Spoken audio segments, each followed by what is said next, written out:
Hello and welcome. You join me here at MJets VIP Lounge, and with me here is MJets CEO, Mr. Natthapatr. Thanks for having us, Mr. Natthapatr. Thank you for coming all the way here. For a start, tell us a little bit about yourself and what's it like being a CEO of MJets.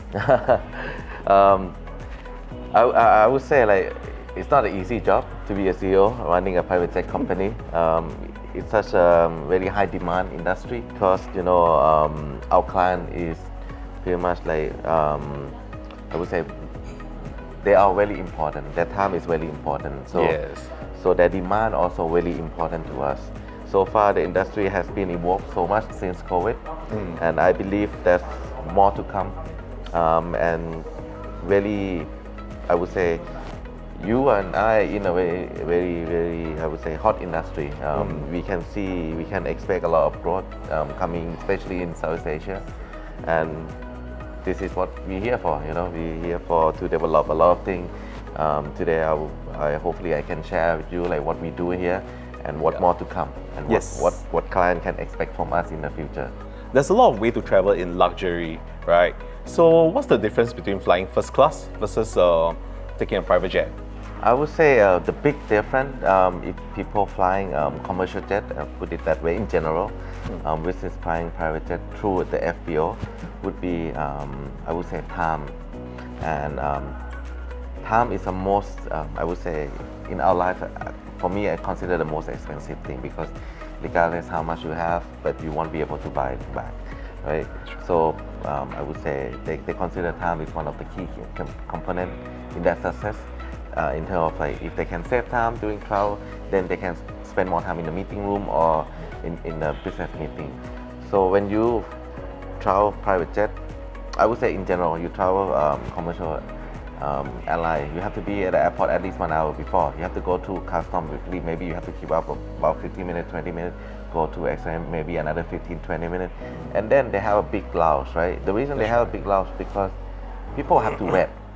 That's why they must have all the services for you to be able to, you don't feel that you don't waste your time so much. But for private jet, if you can see today, you will see our facility.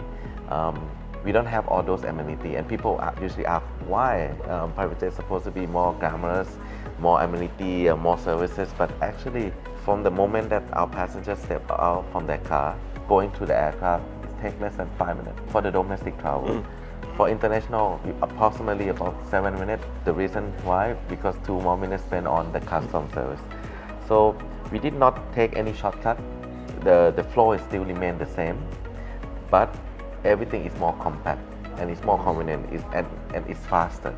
What we do here, we make sure everything is running very efficiency at the highest standard of the service. So that's what we are very proud of. So Mr. Park, so I hear you that time is the most precious resources that someone can have.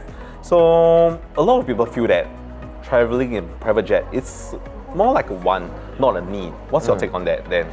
I would say, for me, of course, outside people or people who's not actually in the industry would probably consider travel private jet is a luxury thing, right? Yeah, that's right. Actually, if you're in the industry, we know the private jet is part of the business too. Right? People have to go to places in one day. The need to go different places for a meeting. The owner of MJet is one of the owner is Mr. William Heineke, which he owned the minor group, which owns 600 hotels. So I give the example why he needs a private jet. If you want to inspect his property in Hua Hin and having a meeting, lunch meeting, and then he want to go check out in Phuket on the same day, commercial jet won't be able to serve that. Then what, if you travel in commercial jet, then he probably have to drive to Hua Hin. We spend nearly 2 hours going and come back 4 hours already. He probably have to catch the flight from Bangkok to Phuket. Basically, you won't be able to make it a day. Or if you make it to Phuket, you're probably too tired to conduct any meeting, right? But private jet, half an hour flight to Hua Hin, you conduct a meeting, you inspect whatever you need, to hop on, get on to your next one, which is Phuket, maybe having an afternoon, and then if you want to have if they have a commitment in Bangkok for dinner, they still can make it back. Got it. And if you talk in that sense, with one day he can conduct 3 successful meetings, which make business run faster, right? And the more business running faster or going forward, that means the private jet is not expensive anymore. Because compared to the deal that he can make or the way that he can generate it, compared the cost that he have to pay on this, it's nothing compared to what he can make in the future, right? So, but of course, I'm not running away from saying that private jet is not luxury. Of course, there are certain clients for us which is really, I would say, it's part of their lifestyle, and they using private jet for the leisure as well. And of course, we can cater both segments. Some of our clients, they want us to sort out very vintage, some wine, which is very hard to find. But we also have some resources that we can find those selections for them, or whatever they need. We're happy to make sure that they get what they want from both sides. If they want efficiency, we can give. If they want ultimate luxury, we also can give that experience. Can you share with me what are some of the market trend that you notice in Southeast Asia regarding the private aviation industry? So I can see in Southeast Asia in general, we can see a lot of promising in the future, especially in the coming 5 years or maybe even 10 years or maybe even further. Because if you look at the number of aircraft that our client is ordering, including in Southeast Asia in general, the number one line, we expect a lot of new aircraft coming into the market, and also there's a lot of people who are looking for pre-owned aircraft as well. So we believe in maybe 3 to 5 years, the number of aircraft that based off Southeast Asia will be double. So there's a need for us to even invest further out of Thailand to make sure that we can pass on our well-known services, like what they are experiencing in Bangkok, to cover pretty much every city or metro city in Southeast Asia. That's why recently we announced investing in Wing Over Asia in Singapore. That's also part of our strategic investment to grow our network. So just a quick question, because I mean, in US and EU, they dominate probably around 90% of the market share in the private aviation industry. Do you see Southeast Asia or Asia in general actually will start to gain market share as compared to how it was running in the past? I would say it's very difficult to match their market share, but I would say in the next moving forward, if you can see the trend, there's a lot of big companies start investing in Southeast Asia. So what I believe is we will gain more market share year after year. The reason being they can continue dominated is because of the nature of the country or nature of their travel. US, there's such a big, large domestic travel. Basically, you travel between New York and LA. It's like you travel between Thailand and Japan. So you can imagine it's different landscape, right? As a country, Southeast Asia, if we're gonna be able to compete or make travel in general much more convenient, then we have to stay united. So if somehow ASEAN would probably promote it like EU, like 20-something country, they come together, like you travel between France and Germany is considered it's like domestic travel for them.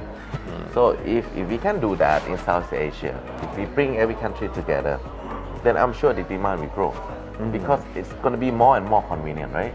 Now you have to go through visa process, you have to go through different things, which is people cannot make last minute travel, or people will think twice before they actually conduct the trip. But in US, if you want to do meeting in different states, if you feel the need, you can hop on the plane. If you have a jet, the permit can secure within like less than hours, or maybe you don't require permit at all if you travel domestic. But for us to travel between Thailand and Malaysia, or Thailand on different country, or Singapore to elsewhere, you require O5 permit, you require landing permit, you require slot, and if you pass a few different countries, then you have to ask each country for a permit. So it makes more travel a little bit challenging. And that's why that will not limit the growth, but it's one of the obstacles that Southeast Asia have to come together and make sure that hopefully that we can find some better solutions. Last question for you, sir. So I'd like to ask, for those who inspire to join the private aviation industry, what advice do you have for them? I would say that you have to prepare to work a lot harder than usual. For example, you work in the office, you start from 9, you finish at 6. Our clients, they work nearly 24/7, right? That's why they are so successful. To be able to help them, because we're here as a service provider, we want to make sure that we service in the need of the client. Then we have to work a lot harder. That we have to make sure that we go beyond what they expecting. So to be able to do that, then it's all about dedication. You have to have the right mentality, the right attitude.